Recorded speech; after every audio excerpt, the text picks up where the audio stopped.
E aí, pessoal, vamos então continuar o nosso estudo de questões de resolução por questões. E a gente vai agora resolver questões de direito de família. Direito de família. Então, olha aqui. Asdrubal praticou feminicídio contra sua esposa Ermengarda, com quem tinha 3 filhos, 2 menores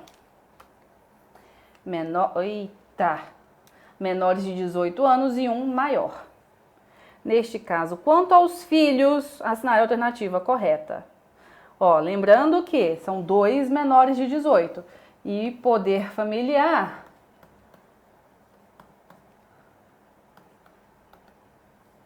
é o poder exercido pelos pais em relação aos seus filhos menores. Em relação ao filho que é maior de idade, não existe mais o poder familiar, só em relação aos 2 menores. Bora aqui. Asdrubal terá suspenso o poder familiar sobre os 3 filhos? Não, porque o poder familiar, acabei de falar, só é o poder exercido em relação aos filhos menores. Então, 3 filhos não, só em relação a 2. Perderá o poder familiar sobre os filhos menores por ato judicial. Lembrando que essa é a alternativa correta, é claro, mas só se perde o poder familiar por decisão judicial, por ato judicial. Asdrubal terá suspenso o poder familiar sobre os filhos menores por ato judicial. Perderá o poder familiar sobre os 3 filhos, não, porque um ele já não tem, por autoridade policial também não. Extingue-se o poder familiar. Eu coloquei aqui, nas hipóteses de extinção e teve a alteração legislativa recente, que de 2017, de 2018, em relação ao feminicídio, que foi incluído aqui pela Lei 13.715 de 2018. Então, numa hipótese de feminicídio, que foi o caso, ele vai perder, sim, o poder familiar. Perderá também por ato judicial, o poder familiar aquele que praticar contra outrem igualmente titular do mesmo poder familiar. Homicídio, feminicídio ou lesão corporal de natureza grave, seguida de morte, quando se tratar de crime doloso envolvendo violência doméstica ou familiar, ou menosprezo de discriminação à condição da mulher. Não vou ler isso aqui tudo, mas você vai. Eu não vou, mas você vai. Ok? Você vai ler esse artigo aqui, certinho? Mais de uma vez de preferência. Mônica, casada pelo regime da comunhão total de bens, a famosa comunhão universal, descobre que seu marido Geraldo alienou um imóvel pertencente ao patrimônio comum do casal, sem a devida vênia conjugal. A descoberta agrava a crise conjugal entre ambos e acaba conduzindo ao divórcio do casal. Tempos depois, Mônica ajuiza ação em face de seu ex-marido, objetivando a invalidação da alienação do imóvel. Essa é a alternativa correta. O juiz pode conhecer de ofício do vício decorrente do fato. Não pode reconhecer de ofício. O fato de Mônica não ter anuído a alienação do bem representa um vício que convalesce com o decurso de tempo, realmente. O vício decorrente da ausência da vênia conjugal não pode ser sanado pela posterior confirmação do ato por Mônica. Errado. Para que a pretensão de Mônica seja acolhida, ela deve ter observado o prazo prescricional de 2 anos a contar da data do divórcio. Também não.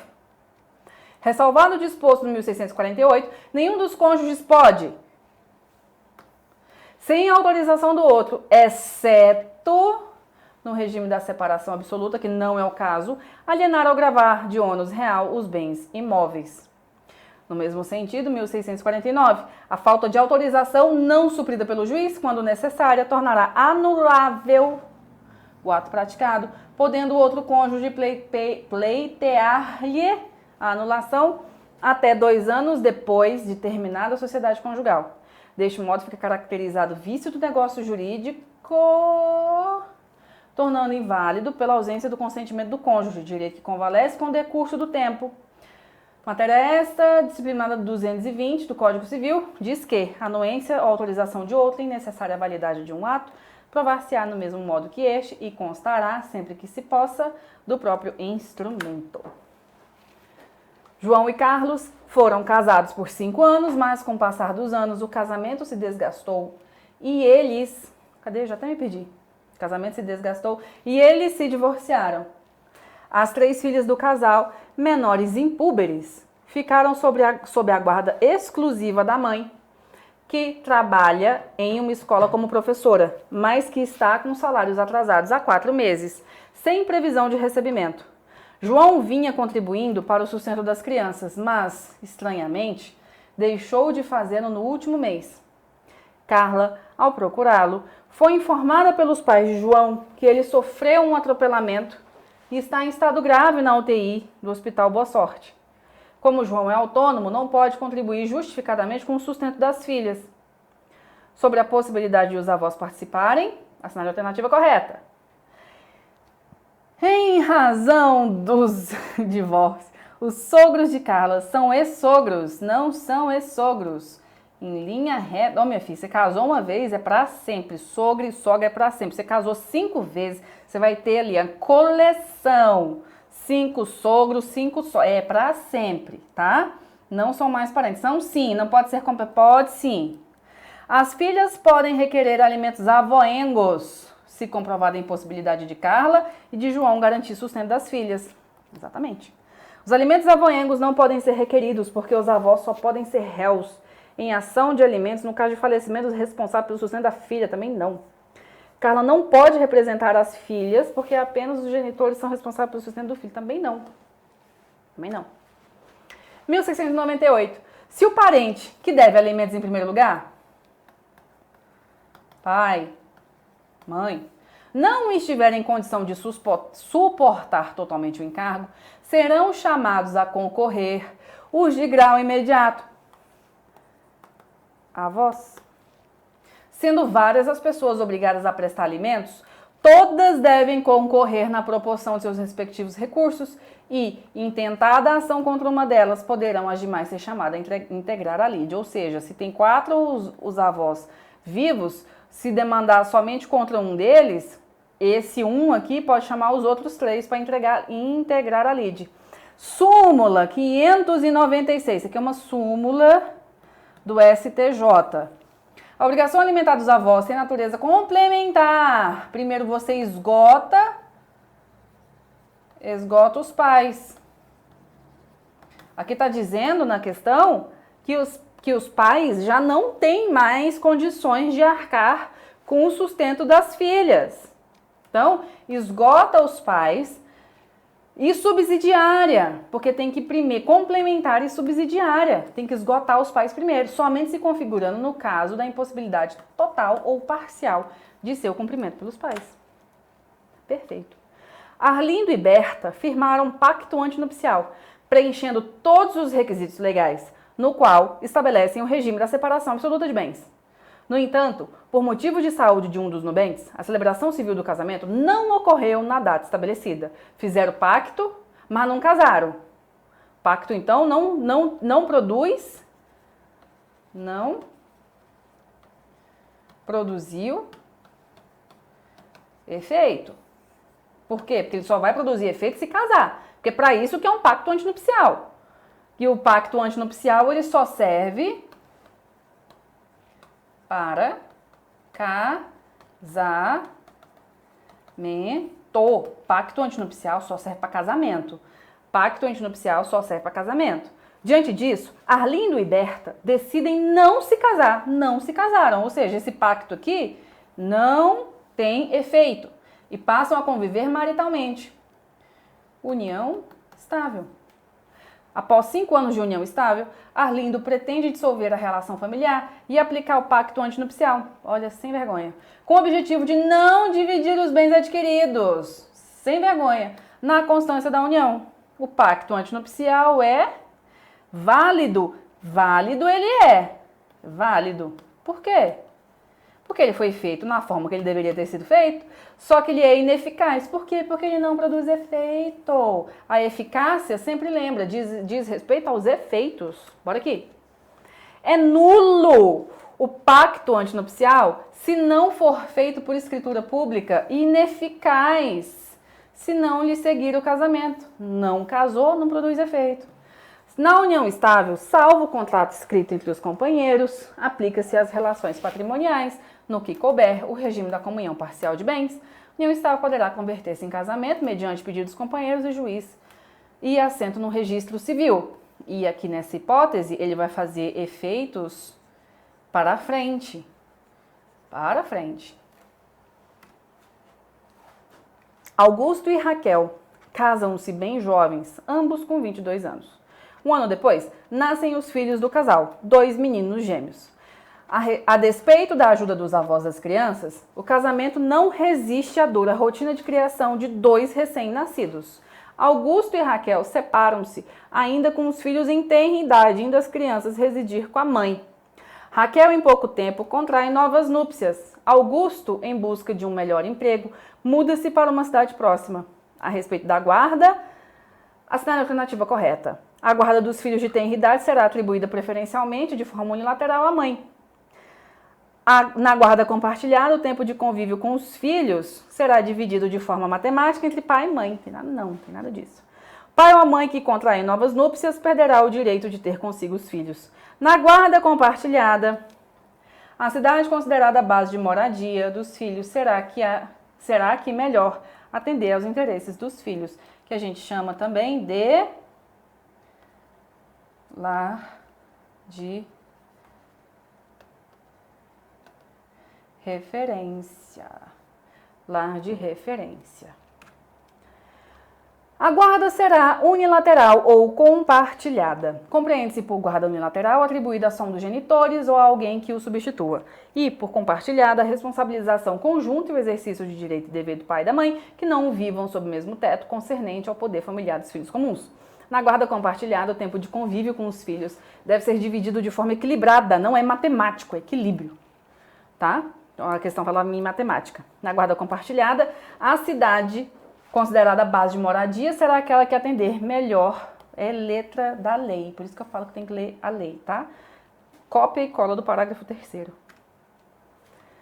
Juliana é sócia de uma sociedade empresária que produz bens que exigem alto investimento por meio de financiamento significativo. Casada com Mário, pelo regime da comunhão universal de bens, desde 98 e sem filhos, decide o casal alterar o regime de casamento para a separação de bens, sem prejudicar direito de terceiro e com a intenção de evitar a colocação do patrimônio já adquirido em risco. Assinale a alternativa correta. A alteração do regime de bens, mediante escritura pública, realizada pelos cônjuges e averbada no cartório de registro civil, é possível. A alteração do regime de bens, tendo em vista que o casamento foi realizado antes da vigência do Código de 2002, não é possível. A alteração do regime de bens, mediante autorização judicial, com pedido motivado de ambos os cônjuges, apurada a procedência das razões invocadas e ressalvados os direitos de terceiros, é possível. Ou seja, não posso só ir lá no cartório e resolver alterar o regime de bens. Não é possível alteração para o regime de separação de bens, então somente para regime de bens legal, comunhão parcial. É lícito aos nubentes, antes de celebrar o casamento, estipular quanto a seus bens o que lhe aprouver. O regime de bens entre os cônjuges começa a vigorar desde a data do casamento. É admissível a alteração do regime de bens mediante autorização judicial, em pedido motivado de ambos os cônjuges, apurada a procedência das razões invocadas e ressalvados os direitos de terceiros. Em maio de 2005, Sérgio e Lúcia casaram-se pelo regime da comunhão parcial de bens. Antes de se casar, ele já era proprietário de 2 imóveis. Em 2006, Sérgio alugou seus 2 imóveis e seus aluguéis auferidos mês a mês foram depositados em conta corrente aberta por ele, um mês depois da celebração dos contratos de locação. Em 2010, Sérgio recebeu o prêmio máximo da loteria em dinheiro, que foi imediatamente aplicado em uma conta poupança aberta por ele naquele momento. Em 2013, Lúcia e Sérgio se separaram. Ganhou em 2010 loteria. Lúcia procurou um advogado para saber se tinha direito à partilha do prêmio que Sérgio recebeu na loteria, bem como aos valores oriundos dos aluguéis dos imóveis adquiridos por ele antes do casamento e mensalmente depositados na conta corrente de Sérgio. Então ela queria saber se tinha direito ao recebimento da loteria e dos aluguéis. Ela não tem direito à partilha do prêmio, aos valores depositados, uma vez que constitui bem particular de Sérgio. Não. Ela tem direito à partilha dos valores depositados, mas não tem direito à partilha do prêmio. Tem. Ela tem direito à partilha do prêmio, não poderá tirar do valor depositado de conta corrente. Ela tem direito à partilha do prêmio, dos valores depositados na conta corrente de Sérgio, oriundo dos aluguéis dos imóveis, uma vez que ambos constituem bens comuns do casal. Este aqui. No regime da comunhão parcial, comunicam-se os bens que sobrevierem ao casal na constância do casamento, com as exceções dos... Excluem-se da comunhão os bens que cada cônjuge possuir ao casar. Os bens que cada cônjuge possuir ao casar. E aos que sobrevierem na constância do casamento, doação, sucessão, subrogados em seu lugar. Os bens. Só que entra na comunhão os bens adquiridos por fato eventual, prêmio de loteria.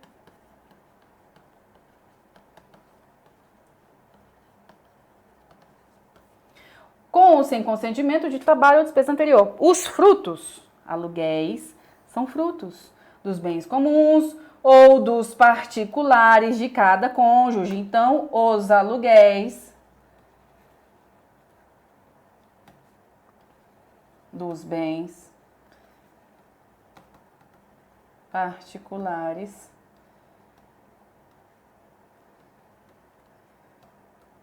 de cada cônjuge. Percebidos na constância do casamento pendente ao tempo de cessar a comunhão. Então, vai ter sim direito, tanto à loteria quanto aos aluguéis que estava recebendo.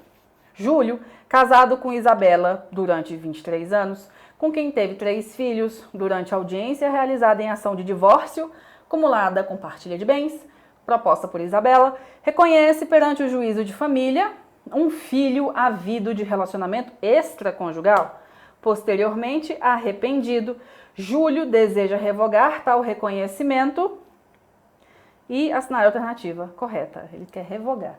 Ele reconheceu o menino e agora quer revogar. Arrependeu. Reconhecimento de filho só é válido se for realizado por escritura pública? Não. Reconhecimento de filho realizado por Júlio perante o juízo de família, que é o juízo competente, é ato irrevogável. Já era, filho. Reconhecimento de filho em juízo tem validade em ação própria com essa finalidade? Não. O Júlio só poderia revogar ato se tivesse sido realizado por testamento. Também não. Reconhecimento dos filhos havido fora do casamento é irrevogável e será feito no registro de nascimento, escritura pública particular, que vale em cartório, testamento ainda que incidentalmente manifestado, manifestação direta e expressa perante o juiz, ainda que o reconhecimento não haja sido objeto único e principal ao ato que contém. Então, ainda que tivesse sido qualquer outro teor, não tivesse sido propriamente uma ação de investigação de paternidade, como foi o caso, se ele reconhecer, que foi o caso também, que ele reconheceu no juízo de família, esse filho vai ser reconhecido e é irrevogável. Então, a gente encerra por aqui as questões de direito de família, mas não sai daí que daqui a pouco tem mais.